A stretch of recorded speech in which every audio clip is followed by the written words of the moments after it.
ସମାଧାନ ହୁଏ।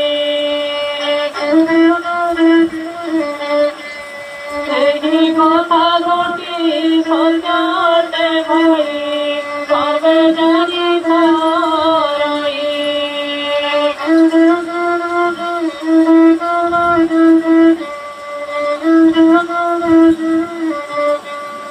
ସହର ଠାରୁ ଯେ ଗ୍ରାମାଞ୍ଚଳ ଯାଏ ସବୁ ବୁଝି ପାରିଲାଣି।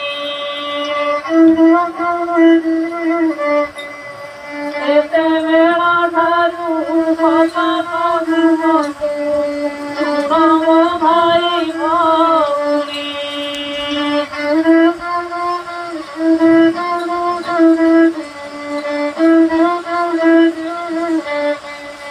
ଏସବୁକୁ ଆମେ ଜାଳି ପୋଡ଼ି ଦେଇ ମାଟି ତଳେ ପୋତି ଦେବା।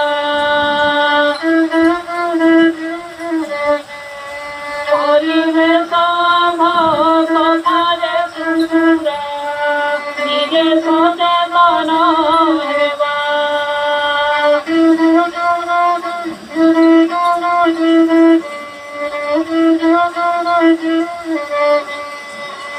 ଏହି କଥା ଗୋଟି ମନେ ରଖ।